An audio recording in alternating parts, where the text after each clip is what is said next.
Novel عشق آتش episode number 10۔ دروازہ کھلا ہے۔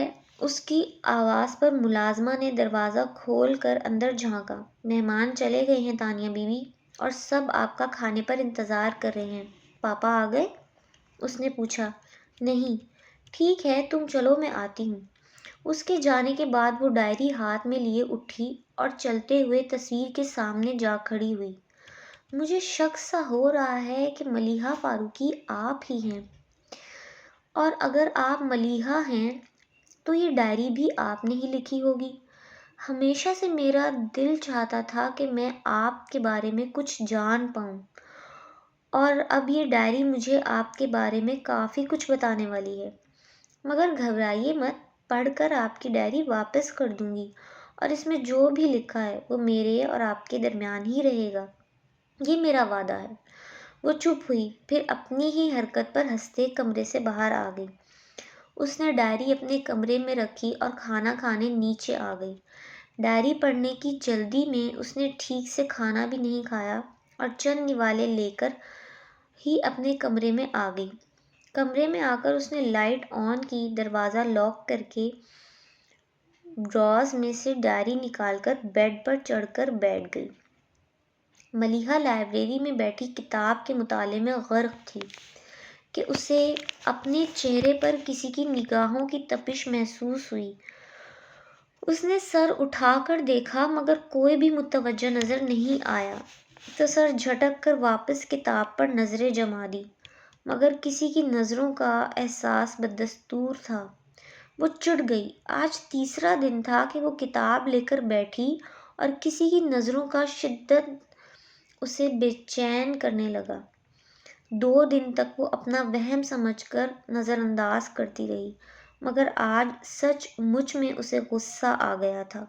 اس نے کتاب بند کی اور اپنے اطراف کا جائزہ لینا شروع کیا۔ اس کے بالکل سامنے ایک انکل اخبار پڑھ رہے تھے، مگر ان کی سفید داڑھی کا احترام کرتے ہوئے اس نے اپنے دائیں جانب چہرہ موڑ کر دیکھا۔ وہاں یونیورسٹی کے کچھ اسٹوڈنٹس بیٹھے کمبائن اسٹڈی کر رہے تھے۔ وہ گروپ کے لڑکوں کو مشکوک نگاہوں سے دیکھنے لگی، مگر کسی نے بھی اس کی طرف نہیں دیکھا۔ تو اس نے دوسری طرف دیکھا۔ وہ کوئی لڑکی تھی اور ظاہر ہے یہ حرکت وہ تو نہیں کرے گی۔ ہال میں کچھ اور لوگ بھی تھے، مگر ملیحہ نے کسی کو بھی اپنی طرف دیکھتے ہوئے نہیں پایا۔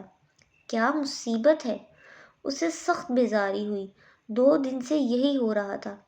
بیٹھے بٹھائے محسوس ہونے لگتا کہ کوئی اسے بہت توجہ سے دیکھ رہا ہے، مگر ڈھونڈنے پر کوئی نظر نہیں آتا، اور وہ غصے میں کھولتی گھر آ جاتی۔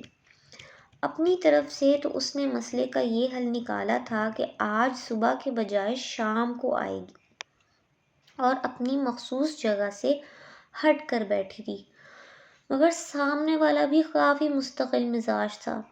گھر کی تنہائی سے گھبرا کر وہ یہاں آتی تھی، پر اب لگ رہا تھا کہ اس نادیدہ مہربانی کی وجہ سے یہ اکلوتی سرگرمی بھی ترک کرنی پڑے گی۔ وہ اٹھی اور کتاب گھر جا کر پڑھنے کے خیال سے ایشو کرواتی باہر آ گئی۔ Excuse me. وہ پتھر کی چوڑی سیڑھیاں اتر رہی تھی جب کوئی اس کے پیچھے سے بولا تھا۔ وہ رک گئی۔ وہ رک کر پلٹی تو دیکھا سانولے رنگ کا ایک لڑکا بلیک پینٹ شرٹ پہنے اس کی طرف آ رہا تھا۔ جی؟ وہ قریب آ گیا تو ملیحہ نے کہا، اور اس جی کے جواب میں اس نے جو کہا اسے سن کر ملیحہ کا جی چاہا کہ اس کا سر پھاڑ دے۔ بے فکری سے ماتھے پر آئے کالے بالوں کو ایک ہاتھ سے ہٹاتے ہوئے وہ بڑے عام سے انداز میں بولا تھا، آپ مجھ سے شادی کریں گی؟ ملیحہ کو پہلے تو لگا اسے سننے میں غلطی ہوئی، پھر اسے گھور کر دیکھتے ہوئے کچھ کہنا چاہا، مگر پھر اپنا ارادہ ترک کر کے وہ پلٹی اور سیڑھیاں اترنے لگی۔ وہ بھی ساتھ ہو لیا۔ دیکھیے، نہ تو میں آپ سے مذاق کر رہا ہوں اور نہ میرا ارادہ فلرٹ کرنے کا ہے۔ میں پوری سنجیدگی سے آپ کو پرپوز کر رہا ہوں، ہو سکتا ہے آپ کو یہ سب عجیب لگ رہا ہو، مگر میں ریکویسٹ کرتا ہوں کہ پلیز سوچ کر جواب دیجیے گا۔ مجھے جواب جاننے کی کوئی جلدی نہیں ہے۔ آپ چاہیں تو کل جواب دیں، پرسوں دیں، ایک ہفتے بعد، یا 1 سال بعد، یا 10 سال بعد، یا چاہے قیامت کے دن، میں یہیں لائبریری میں آپ کے جواب کا انتظار کروں گا۔ ملیحہ نے پہلے تو اپنے قدموں کی رفتار تیز کی، پھر کانوں پر ہاتھ رکھ لیے اور آخر میں اس نے دوڑ لگا دی۔ دوڑتے ہوئے اسے احساس ہوا کہ اس کی آواز آنی بند ہو گئی ہے، تو اس نے رک کر ڈرتے ڈرتے پلٹ کر دیکھا، دور تک سڑک سنسان تھی۔ اسے اطمینان ہوا، بھاگتے ہوئے سانس پھول گیا تھا۔ وہ وہیں سڑک کے کنارے فٹ پاتھ پر بیٹھ کر سانس درست کرنے لگی۔ بدتمیز، کمینہ، لوفر کہیں کا، کہتا ہے شادی کرے گا، ایسا ماروں گی کہ شادی بربادی سب بھول جائے گا۔ ایڈیٹ، جواب لینے آئے گا، بد تہذیب انسان۔ آئے گا تو آتا رہے، میں تو اب مر کر بھی ادھر کا رخ نہ کروں۔ وہ فٹ پاتھ پر بیٹھی اونچی آواز میں اسے صلواتیں سنا رہی تھی۔ وہ تو شکر تھا سڑک بالکل خالی تھی، ورنہ اگر کوئی اسے اس حال میں دیکھ لیتا تو ہاتھ پکڑ کر پاگل خانے چھوڑ آتا۔ پاگل ہوں نا میں کہ کوئی بھی راہ چلتا شادی کی آفر کرے گا اور میں چل پڑوں گی۔ بڑبڑاتے ہوئے وہ اٹھی۔ اب جو اپنے اطراف غور کیا تو جی چاہا سر پیٹ لے۔ یہ جگہ اس کی جانی پہچانی تو تھی، مگر اس کے گھر سے کافی دور تھی۔ بنا دیکھے سرپٹ دوڑتے وہ اپنے گھر جانے والی سڑک کے بجائے دوسری طرف نکل آئی تھی، اس خیال سے کہ وہ کہیں راستے میں نہ مل جائے۔ واپس پلٹنے کے بجائے اس نے آگے جا کر مین روڈ سے گھر جانے کا سوچا اور آگے بڑھی۔ پھر ایک دم ہی غصے میں پلٹ کر جہاں سے آئی تھی اس طرف منہ کر کے زور سے بولی، الو کا پٹھا، بابا کو بتا دوں نا تو کل اسی گلی سے تمہارا جنازہ نکل رہا ہوگا۔ فوجی کا ہاتھ پڑا تو دماغ ٹھکانے پر آ جائے گا۔ وہ یوں بول رہی تھی جیسے وہ وہاں کھڑا سن رہا ہو۔ وہ سارے راستے بکتے جھکتے گھر پہنچی تو اظہر فاروقی لان میں ہی مل گئے۔ وہ تو سیدھی اندر جانے والی تھی، پر انہیں اپنی طرف آتا دیکھ کر وہ ان کی طرف بڑھی۔ السلام علیکم بابا جان۔ وعلیکم السلام، آج تم نے کچھ زیادہ ہی دیر کر دی۔ ان کی بات پر اس نے بے ساختہ کلائی پر بندھی گھڑی کی طرف دیکھا۔ وہ عام طور سے 2-2.5 گھنٹے میں واپس آ جاتی تھی، مگر آج اس کی واپسی 3 گھنٹے بعد ہوئی تھی۔ ایک تو پہلے اس نے خوب دماغ خراب کیا، پھر غصے میں اتنا خیال بھی نہیں آیا کہ رکشہ یا ٹیکسی ہی کر لیتی، اسے کوستے پیدل ہی چلی آئی۔ ایک پاگل جو مل گیا تھا، پھر دیر کیسے نہ ہوتی۔ وہ آہستہ سے بولی، کیا کہہ رہی ہو؟ اس کے ہونٹ ہلتے دیکھ کر انہوں نے پوچھا، کچھ نہیں، آپ میرا انتظار کر رہے تھے تو کچھ کام تھا؟ آپ میرا انتظار کر رہے تھے، کچھ کام تھا؟ ہاں، مجھے یہ پوچھنا تھا، تم نے نور الہدیٰ کا کمرہ تو ٹھیک سے سیٹ کیا ہے نا؟ کتنی بار پوچھیں گے بابا جان، اس نے دل میں کہا، پھر ان کی تشفی کرنے کے خیال سے بولی، آپ بے فکر رہیں بابا جان، میں نے ان کے کمرے کی ہر چیز خود اپنے ہاتھوں سے سیٹ کی ہے۔ پھر ان کے پاس سے ہٹ کر وہ کچن کے سامنے سے گزرتی پچھلی طرف کے ہال میں آ گئی۔ ہال کی سیڑھیاں ایک ایک کر کے چڑھتی وہ اپنے کمرے میں آئی۔ یہ کمرہ بہت کھلا اور کافی بڑا تھا اور آرائشی لکڑیوں کی مدد سے کمرے کو 2 حصوں میں تقسیم کیا گیا تھا۔ ایک طرف کا حصہ بیڈ روم تھا، جس میں وارڈروب بھی ساتھ ہی جڑا گیا تھا۔ وارڈروب کے ایک طرف اٹیچ باتھ روم تھا۔ بیڈ کی پائنتی کی طرف تھوڑا ہٹ کر صوفہ سیٹ رکھا تھا، جس کے درمیان میں درمیانے سائز کا ٹیبل بھی موجود تھا۔ دوسرا حصہ آرٹ اسٹوڈیو کا لک دے رہا تھا۔ سامنے کی دیوار پر لکڑی کا لمبا سا ریک مناسب اور اونچائی پر دیوار سے جوڑا گیا تھا، جس پر کچھ کینوس سوکھنے کے لیے رکھے تھے۔ کچھ کینوس دیوار کے ساتھ بھی رکھے تھے۔ ایک طرف ڈرائنگ روم، ایک طرف رائٹنگ ٹیبل کے ساتھ کرسی رکھی تھی۔ ایک گول اونچا ٹیبل بھی تھا، جس پر کلر ٹیوبز اور پینٹنگ برش رکھے تھے۔ پاس ہی ایزل بھی موجود تھا۔ کمرے میں بالکنی بھی تھی جس کی چھت سے ملیحہ نے ڈھیر سارے ونڈ چائمز لٹکا رکھے تھے۔ بالکنی میں موجود جھولے سے بھی اس نے چھوٹی چھوٹی گھنٹیاں باندھ رکھی تھیں۔ ملیحہ کو ان ملی جلی آوازوں کا مدھم سریلا شور بہت پسند تھا۔ اکثر چاندنی راتوں میں وہ جھولے میں لیٹی ان آوازوں کو سنتی رہتی۔ یہ کمرہ کشادہ تو تھا، اس کی ایک اور خصوصیت یہ تھی کہ یہ باقی گھر سے منسلک ہوتے ہوئے بھی کافی الگ تھا، اور اسی وجہ سے ملیحہ نے اسے اپنے لیے منتخب کیا تھا کہ وہ یہاں یکسوئی سے اپنا کام کر سکتی تھی۔ ملیحہ نے کتاب ٹیبل پر رکھی اور فریش ہونے کے لیے باتھ روم چلی گئی۔ منہ ہاتھ دھو کر وہ تولیے سے خشک کرتی ایزل کے سامنے آ کھڑی ہوئی۔ یہ کینوس اس کے کافی دن سے پہلے شروع کیا تھا، مگر ابھی تک آسمان کا کچھ حصہ اور ایک سوکھا درخت ہی پینٹ کر پائی تھی۔ اس نے سوچا آج اس کینوس کو ضرور مکمل کر لے گی۔ اس نے ٹرے میں کلر مکس کرکے برش پر لگایا اور کینوس پر کچھ اسٹروکس لگا کر ہی اس نے ہاتھ روک لیا۔ پتہ نہیں کیوں اس کا ذہن یکسو نہیں ہو پا رہا تھا۔ اس نے ایک بار اور کوشش کی، مگر ذہن اب بھی بٹا ہوا تھا۔ اس نے محسوس کیا کہ کوئی چیز اسے ڈسٹرب کر رہی ہے، شاید وہ ونڈ چائمز کی آواز۔ اس نے سوچا اور اٹھی۔ بالکنی کی سلائڈنگ گلاس ڈور کو بند کرکے وہ مطمئن سی ہوتی کرسی گھسیٹ کر ایزل کے سامنے آرام سے بیٹھ گئی، مگر اب کمرے کی خاموشی اسے چبھنے لگی تھی۔ وہ چڑ سی گئی۔ اسی ماحول میں وہ گھنٹوں کینوس پر کام کیا کرتی تھی، مگر آج وہ اپنا ذہن تک نہیں بنا پا رہی تھی۔ تنگ آ کر اس نے برش رکھا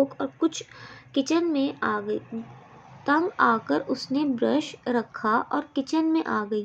سامنے ہی کچن ٹیبل کے ساتھ رکھے اسٹول پر چڑھا اس کا ہم عمر دبلا پتلا سا بہادر سلاد کاٹ رہا تھا۔ تم؟ وہ اسے دیکھ کر حیرت سے بولی۔ گلبانو کہاں ہے؟ اماں کی طبیعت ٹھیک نہیں ہے تو آج کھانا میں نے بنایا ہے۔ ہاں، ملیحہ نے ہنکار بھرا اور کھانے کا جائزہ لینے لگی۔ بی بی صاحب، مہمان رات کو دیر سے آئیں گے؟ بہادر نے سلاد فریج میں رکھتے ہوئے پوچھا۔ مہمان نہیں، چھوٹے صاحب آ رہے ہیں، ملیحہ نے تصحیح کی۔ چھوٹے صاحب کیا یہیں رہیں گے؟ ظاہر ہے انسان اپنے گھر میں ہی رہتا ہے، تو پھر وہ لندن میں کہاں رہتے تھے؟ بہادر نے سوچتے ہوئے فلسفیانہ انداز میں سوال کیا۔ فٹ پاتھ پر۔ وہ چڑ گئی۔ تم کیا ناشتے میں کوے کھاتے ہو؟ جب دیکھو زبان چلتی رہتی ہے، ذرا دیر کو چپ نہیں رہا جا سکتا۔ بہادر کی شکل بتا رہی تھی کہ اسے ملیحہ کا ڈانٹنا بالکل اچھا نہیں لگا تھا، مگر ملیحہ نے پرواہ کیے بغیر مزید کہا، اگر رائتہ بنا چکے ہو تو ٹیبل پر کھانا لگا دو، اور بابا جان سے بھی کہہ دو کھانا تیار ہے۔ ٹھیک ہے جی، وہ روٹھے روٹھے انداز میں بول کر برتن لگانے لگا۔ ایک بھتیجے کے آنے پر قصر فاروقی کو نئے انداز سے سجایا گیا تھا، جس کی وجہ سے ملیحہ کو کافی کوفت ہوئی تھی۔ ملیحہ چاولوں کی ڈش ٹیبل پر رکھ ہی رہی تھی کہ بہادر آ کر بولا، کرنل صاحب کہہ رہے ہیں وہ کھانا چھوٹے صاحب کے ساتھ کھائیں گے۔ ملیحہ نے اپنا ماتھا پیٹ لیا اور خود بلانے چل پڑی۔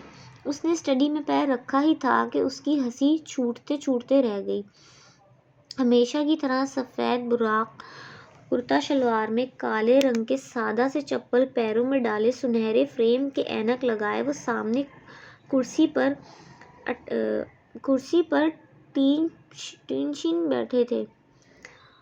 اٹینشن بیٹھے تھے اور نظریں وال کلاک پر جمی تھیں۔ وہ آگے بڑھی اور چلتے ہوئے ان کے پاس فرش پر بیٹھ کر اپنا ہاتھ ان کے گھٹنے پر رکھا۔ یہ اس کی بچپن کی عادت تھی۔ اسے جب بھی بابا جان کو متوجہ کرنا ہوتا تو مخاطب کرنے کے بجائے ان کی طرف دیکھنے لگتی۔ اظہر فاروقی نے کلاک سے نظر ہٹا کر اسے دیکھا۔ کھانا کھا لیں بابا جان؟ آج تو کھانا نور الہدیٰ کے ساتھ ہی کھاؤں گا۔ تم جا کر کھا لو بابا جان، ان کی فلائٹ 11 بجے لینڈ کرے گی اور گھر آنے تک 1:30 بج جائیں گے۔ اتنی رات کو آنے کے بعد وہ صبح کے ناشتے سے پہلے کچھ نہیں کھائیں گے۔ مجھے کھانا نہیں کھانا۔ انہیں ملیحہ کی بات صحیح لگی تھی، پھر بھی کھانے کے لیے نہیں مانے تو ملیحہ نے پھر اصرار کیا۔ تھوڑا سا کھا لیں، آپ جانتے ہیں مجھے اکیلا کھانا کھانا پسند نہیں۔ کھانا کھانے کے لیے بھوک کا لگنا ضروری ہے، کسی کا ساتھ ہونا نہیں۔ تمہیں بھوک لگ رہی ہے تو جا کر کھانا کھا لو، انہوں نے نرمی سے مگر قطعی لہجے میں کہا۔ اسے برا تو لگا مگر مزید کچھ نہیں کہا۔ وہ اٹھ کر ڈائننگ روم میں آ گئی۔ بہادر، اس کی آواز پر بہادر بوتل کے جن کی طرح حاضر ہو گیا۔ کھانا اٹھا دو۔ وہ اپنے کمرے سے جا کر لائبریری سے ایشو کروائی کتاب اٹھائے لاؤنج میں آ بیٹھی۔ 11 بجے میں 1 گھنٹہ باقی تھا کہ بابا جان اسٹڈی سے نکل کر لاؤنج میں آئے، پھر اسے دیکھ کر بولے، ملیحہ۔ جی بابا جان، وہ کتاب بند کرتے ہوئے بولی۔ میں ایئرپورٹ کے لیے نکل رہا ہوں، پھر سوچا ایک نظر نور الہدیٰ کا کمرہ دیکھ لوں۔ آئیے بابا جان۔ وہ ان کا اشارہ سمجھ کر فوراً اٹھ کھڑی ہوئی۔ ملیحہ سے آگے سیڑھیاں چڑھتے ہوئے وہ ایک دم ہی پلٹ کر بولے، تم نیچے کا کوئی کمرہ ٹھیک کروا لیتی، اب وہ اتنی رات کا تھکا ہوا سیڑھیاں چڑھ کر اپنے کمرے میں جائے گا۔ ملیحہ چاہتے ہوئے بھی نہ کہہ سکی کہ آپ نے ہی کہا تھا کہ نور الہدیٰ کے لیے اوپر والا کمرہ ٹھیک کروانا، اسے گراؤنڈ فلور پر رہنا پسند نہیں۔ اچھی بات ہے۔ اچھی بات یہ ہوئی کہ کمرے میں جا کر انہیں مین میخ نکالنے کا موقع نہیں ملا۔ ملیحہ نے بڑے دھیان سے کمرہ سیٹ کیا تھا اور ضرورت کی ہر چیز وہاں پہنچائی تھی۔ وہاں سے باہر نکلتے تو سارے ملازموں کو لائن میں کھڑا کر کے ہدایتیں دینا شروع کی، جب تک میں نور الہدیٰ کو لے کر ایئرپورٹ سے نہیں آ جاتا تم میں سے کوئی سرونٹ کوارٹر کی طرف بھٹکے گا بھی نہیں۔ بہادر اور نذیر، تم دونوں فوراً گاڑی روکتے ہی نور الہدیٰ کا سامان نکال کر اس کے کمرے میں پہنچا دینا۔ اور غلاب خان، وہ چوکیدار کی طرف مڑے، پہلے ہارن پر ہی گیٹ کھل جانا چاہیے، اگر دیر لگی تو یاد رکھنا میری رائفل کو ابھی زنگ نہیں لگا۔ اور یہ ڈرائیور کدھر رہ گیا ہے؟ دیکھو ذرا اس نے گاڑی تیار کی یا نہیں۔ ایک ملازم بھاگا بھاگا باہر کی طرف گیا، پھر بھاگتے ہوئے ہی واپس آیا۔ جیپ تیار ہے کرنل صاحب۔ پھر جب ان کی گاڑی گیٹ سے نکل گئی تو ہر ایک نے سکون کا سانس لیا۔ کوئی مجھے ایک گلاس پانی کے ساتھ سر درد کی ٹیبلٹ دے گا؟ صوفے پر ڈھیر ہوتے ہوئے ملیحہ نے صدا لگائی۔ اسے اتنی دیر تک جاگنے کی عادت نہیں تھی مگر آج تو جاگنا مجبوری تھی۔ کچھ دیر بعد ہی ملازم نے پانی کے گلاس کے ساتھ ٹیبلٹ لا کر اسے پکڑا دی۔ ٹیبلٹ لے کر ملیحہ نے کتاب پھر سے کھول لی۔ 1 بجتے ہی ملیحہ کی نظر وال کلاک سے جیسے چپک گئی تھی۔ اس کا خیال تھا کہ 1:30 بجے تک تو ہر حال میں وہ لوگ آ جائیں گے، مگر 2 بجے، پھر 2:30، پھر 2:45 اور تنگ آ کر 3 بجے ملیحہ نے ایئرپورٹ انکوائری کا نمبر ملا دیا۔ پتہ چلا فلائٹ 3 گھنٹے لیٹ تھی، اور یہ تو سوچنا بھی بیکار ہے کہ بابا جان مجھے فون کر کے اطلاع دیتے۔ ریسیور رکھتے ہوئے اس نے خود سے کہا۔ پھر بہادر اور نذیر کے علاوہ اس نے سب نوکروں کو سرونٹ کوارٹر میں بھیج دیا اور خود لاؤنج میں آ کر سنگل صوفے پر بیٹھ گئی جہاں وہ بیٹھی تھی۔ وہاں سے مین انٹرنس بالکل اس کی نظر کے سامنے تھی۔ دونوں پاؤں صوفے پر رکھے کشن گود میں لیے وہ سمٹ کر بیٹھی تھی۔ نیند کے مارے اس کا برا حال تھا، لیکن جانتی تھی اگر نور الہدیٰ کے استقبال کو وہ بنفس نفیس موجود نہ ہوئی تو بابا جان ناراض ہوں گے۔ انتظار کرنا بھی کتنا مشکل کام ہے۔ تھک کر سوچتے ہوئے اچانک ہی اس کی ذہنی روح بہک گئی۔ آپ چاہے کل جواب دیں، پرسوں، یا چاہے قیامت کے دن، میں انتظار کروں گا۔ اس وقت تو اسے غصہ ہی آیا تھا مگر اب وہ گمسم سی ہو گئی تھی۔ کیا کوئی قیامت کے دن تک کسی کا انتظار کر سکتا ہے؟ اس نے خود سے سوال کیا اور پھر فوراً ہی جواب دے ڈالا، امپاسبل۔ 4:30 بجے کے قریب ہارن کی آواز آئی۔ فلائٹ ایکچولی ٹیک آف کے وقت ہی لیٹ ہو گئی تھی۔ لندن کا موسم تو آپ جانتے ہیں۔ ایئرپورٹ جانے سے پہلے اگر آپ انکوائری سے معلوم کر لیتے تو اتنی زحمت نہ ہوتی۔ اور اظہر فاروقی کے ساتھ اندر آتے نور الہدیٰ نہ جانے کیا بولنے والے تھے کہ صوفے پر بے خبر سو رہی لڑکی کو دیکھ کر چپ ہو گئے۔ ابا جان نے بھی اسے دیکھ لیا تھا۔ یہ اس طرح کیوں سو رہی ہے؟ وہ ناگواری سے پاس کھڑی ملازمہ سے بولے جو گاڑی کی آواز پر کوارٹر سے نکل کر پورچ میں آ گئی تھی۔ اور اب ان کے ساتھ ہی اندر آئی تھی۔ بابا جان پلیز، انہوں نے آہستگی سے انہیں ٹوکا، پھر ملازمہ سے کہا تم جاؤ۔ بابا جان کو ساتھ لیے ان کے کمرے میں چھوڑ کر وہ اپنے کمرے میں جانے کے لیے صوفے کے پاس سے گزرے تو غیر ارادی طور پر بازو پر لٹکتا کوٹ جھکتے ہوئے اس پر پھیلا دیا۔ وہ اپنے کمرے میں آئے اور جوتے سمیت ہی بیڈ پر لیٹ گئے۔ تھکن کے مارے ملیحہ کا برا حال تھا، درد سے بدن ٹوٹ رہا تھا۔ پھر بھی فجر کی اذان کے ساتھ ہی حسب عادت اس کی آنکھ کھل گئی۔ آنکھ کھلتے ہی اسے سب سے پہلے نور الہدیٰ کا خیال آیا۔ وہ جھٹکے سے اٹھ کھڑی ہوئی۔ کھڑے ہوتے ہی کوئی چیز اس کے وجود پر سے پھسلتی ہوئی اس کے پیروں پر گر گئی۔ اس نے اپنے پیروں کی طرف دیکھا۔ یہ کوٹ کس کا تھا اور اس پر کس نے ڈالا ہوگا؟ ملیحہ کو یہ سمجھنے میں ایک سیکنڈ کی بھی دیر نہیں لگی۔ جھک کر کوٹ اٹھا کر بازو پر ڈالتے ہوئے وہ عجیب سے احساس سے دوچار ہوئی تھی۔ وہ کوٹ لیے اپنے کمرے میں آ گئی۔ کوٹ بیڈ پر ڈال کر وہ شاور لینے چلی گئی۔ 10 منٹ بعد ہی وہ گیلے بالوں کے ساتھ کمرے میں آئی۔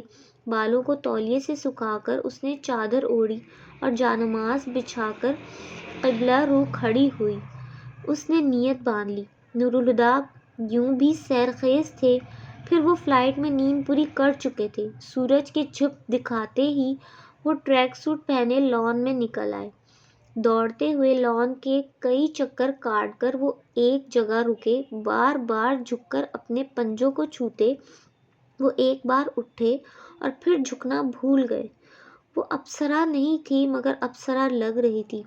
سفید کپڑوں میں اہتمام سے دوپٹہ شانوں پر پھیلائے ہوئے اس کے لمبے نم بال ہوا سے لہراتے بار بار اس کے چہرے پر آ رہے تھے، مگر وہ بے نیازی سے بنی جھولے پر بیٹھی تھی جو اس کے گداز پیروں کے دھکے سے آہستہ آہستہ آگے پیچھے جھول رہا تھا۔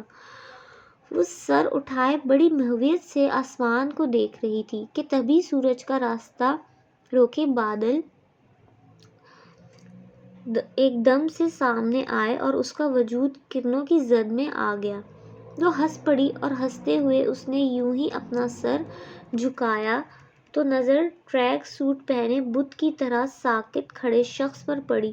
وہ جھجک گئی۔ وہ اس وقت نور الہدیٰ کی وہاں موجودگی کی توقع نہیں کر رہی تھی۔ اس نے اپنے آپ ہی سوچ لیا تھا کہ رات گئے آنے والا دن چڑھے تک تھکن اتار رہا ہوگا۔ وہ اٹھی اور گھوم کر کمرے میں چلی گئی۔ Moonlight in sunlight amazing, وہ آہستہ سے بڑبڑائی۔ وہ بال سمیٹ کر کچن میں آ گئی۔ فٹافٹ اورنج جوس نکال کر اس نے جگ میں ڈالا اور جگ گلاس سمیت ٹرے میں رکھ کے بہادر کو تھما کر لان میں بھیجا۔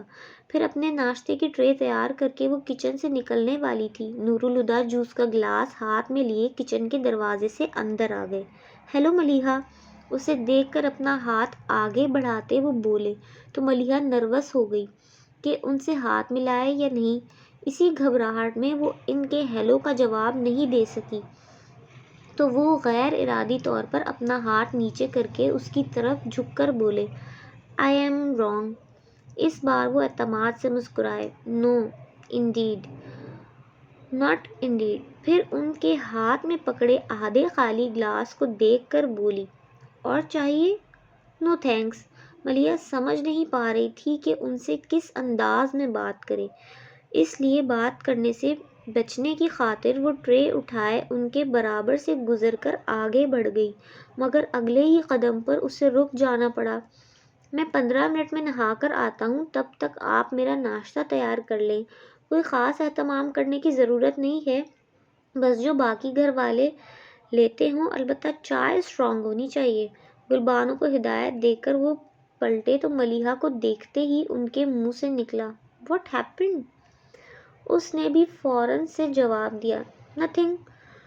اس نے آہستہ سے نفی میں سر ہلایا۔ نور الہدیٰ اپنے کمرے کی طرف بڑھ گئے۔ ٹھیک 15 منٹ بعد وہ ٹراؤزر پر ٹی شرٹ پہنے ڈائننگ روم میں تھے۔ ملیحہ ڈائننگ ٹیبل پر ہی ان کی منتظر تھی۔ انہیں دیکھ کر اس نے گلبانو کو آواز دے کر ناشتہ لانے کو کہا۔ ناشتہ لگ چکا تھا۔ نور الہدیٰ نے نوالا منہ میں رکھ کر دوسرے ہاتھ سے اخبار اٹھایا، پھر ملیحہ کی طرف بڑھا کر سوالیہ لہجے میں بولے، نیوز پیپر؟ ملیحہ نے ناشتے سے دھیان ہٹا کر ان کے ہاتھ کی طرف دیکھا اور مسکرا کر بولی، میں ناشتے کے وقت اخبار نہیں پڑھتی۔ کیوں؟ وہ یوں ہی پوچھنے لگے۔ کیونکہ اخباروں میں ایسی خوفناک خبریں چھپتی ہیں کہ پڑھ کر بھوک ہی اڑ جائے۔ سچ کہا۔ بولتے ہوئے انہوں نے اخبار کھولا اور پڑھنے لگے۔ ناشتہ ختم ہونے تک وہ اخبار بھی ختم کر چکے تھے۔ نیپکن سے ہاتھ صاف کر کے انہوں نے اخبار کو طے کر کے رکھا اور اپنے لیے چائے نکالتے ہوئے اس سے بولے، چائے لوگی؟ میں چائے کم پیتی ہوں، دن میں صرف 1 کپ، وہ بھی شام میں۔ وہ بھی ناشتہ کر چکی تھی۔ نیپکن سے ہاتھ صاف کرتے بولی، پھر اخبار اٹھاتے ہوئے اس نے بہادر کو آواز دی۔ بہادر کو بھی جیسے پتہ تھا کہ آواز کیوں دی گئی ہے۔ وہ دوسرے ہی لمحے جوس کا گلاس لے آیا۔ تم لوگوں نے ناشتہ کر لیا؟ گلاس اس کے ہاتھ سے لے کر اس نے پوچھا۔ جی بی بی صاحب، اس نے اس بات میں جواب دیا۔ ٹھیک ہے، تم جاؤ۔ نور الہدیٰ نے چائے پی کر خالی کپ ٹیبل پر رکھتے ہوئے اس سے کہا، فارغ ہو کر میرے کمرے میں آ جانا۔ وہ سمجھ گئی سامان سیٹ کروانا چاہ رہے ہیں اور ہاں میں سر ہلا دیا۔ وہ کچھ دیر بعد نوک کر کے ان کے کمرے میں آئی تو سارے بریف کیس کھلے ہوئے تھے۔ ایک بڑا ٹیچی کیس تو بیڈ پر ہی کھلا رکھا تھا اور خود نور الہدیٰ ہاتھ میں ہینگر لگے کپڑے پکڑ کر وارڈروب کا دروازہ کھول کر اس کے سامنے کھڑے تھے۔ ملیحہ، آ جاؤ، انہوں نے پلٹ کر اس سے کہا، پھر وارڈروب میں دیکھتے بولے، یہ سب کس نے خریدا ہے؟ میں نے۔ بابا جان کا حکم تھا کہ کمرے کے ساتھ آپ کا وارڈروب بھی میں ہی سیٹ کروں۔ میں نے تو ان سے بہت کہا کہ پتہ نہیں آپ کو میری پسند اچھی لگے یا نہیں، مگر وہ بات ادھوری چھوڑ کر یوں ہی چپ ہو گئی۔ وہ اس کی طرف دیکھ کر مسکرائے، تمہاری پسند اتنی اچھی ہے کہ بری لگ ہی نہیں سکتی، مگر ایک پرابلم ہے۔ کیا؟ اس نے پوچھا۔ انہیں کہاں رکھوں؟ انہوں نے کپڑوں سے بھرے سوٹ کیس کی طرف اشارہ کیا۔ لائیں میں رکھ دیتی ہوں۔ اس نے بڑھ کر ان کے ہاتھ سے کپڑے لے کر بیڈ پر رکھے اور وارڈروب میں جگہ بنانے لگی۔ پھر سوٹ کیس سے کپڑے نکال کر وارڈروب میں لٹکانے لگی۔ اسے مصروف دیکھ کر نور الہدیٰ سائیڈ میں ہو گئے۔ ڈریسنگ ٹیبل پر سے سگریٹ کا پیکٹ اٹھا کر ایک سگریٹ نکالا، پھر لائٹر سے سگریٹ جلاتے وہ سوٹ کیس میں سے اپنے ڈاکیومنٹس والا بیگ نکالنے لگے۔ تمباکو کی بو محسوس کر کے ملیحہ نے وارڈروب میں سے سر نکال کر دیکھا اور ان کے ہونٹوں میں دبا سگریٹ دیکھ کر بولی، سگریٹ پیتا آدمی ہو یا دھواں چھوڑتا ریل کا انجن، دونوں دکھنے میں ایک سے لگتے ہیں۔ نور الہدیٰ نے چونک کر سر اٹھاتے ہوئے اسے دیکھا تو کہنے لگی، میں آپ کو سگریٹ پینے سے منع نہیں کرتی، مگر میرے سامنے سگریٹ پینے کی کوئی ضرورت نہیں ہے، مجھے بالکل پسند نہیں۔ سگریٹ بجھا دیں۔ اچانک ہی اس کے لہجے میں جو استحقاق آیا تھا اسے خود بھی احساس نہیں ہوا تھا، لیکن نور الہدیٰ نے نہ صرف محسوس کیا تھا بلکہ انہیں اچھا بھی لگا تھا۔ زیر لب مسکراتے ہوئے انہوں نے سگریٹ ایش ٹرے میں بجھایا۔ اور کوئی حکم؟ ان کی بات پر اسے لگا کہ وہ کچھ زیادہ ہی بول گئی ہے، تو فوراً ہی معذرت کرنے لگی، سوری، میں عام طور پر اس انداز میں بات نہیں کرتی، مگر مجھے سگریٹ سے بہت چڑ ہے۔ کوئی بات نہیں، تم مجھ سے ہر انداز میں بات کر سکتی ہو، وہ بدستور مسکراتے ہوئے بولے تو ملیحہ نظر انداز کرتے ہوئے سوٹ کیس میں سے ایک بڑا سا پیکٹ نکالنے لگی۔ وہ فوراً بولے، اسے میں خود رکھ لوں گا، تم رہنے دو۔ وہ اسے چھوڑ کر پرفیومز کی بوتلیں نکال کر ڈریسنگ ٹیبل پر رکھنے لگی۔ نور الہدیٰ نے وہ پیکٹ نکالا اور اسے رکھنے وارڈروب کی طرف آئے۔ اسی وقت بابا جان دروازہ بجا کر اندر آ گئے۔ آئیے بابا جان۔ نور الہدیٰ نے جلدی سے سب چھوڑ چھاڑ کر بیڈ پر سامان ہٹا کر ان کے بیٹھنے کی جگہ بنائی۔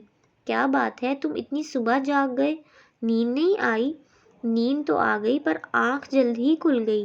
فلائٹ میں سوتا رہا تھا شاید اسی لیے۔ اب آگے کیا ارادہ ہے؟ کیا جاب کرو گے؟ نہیں، میرا ارادہ ہے کہ بزنس شروع کروں۔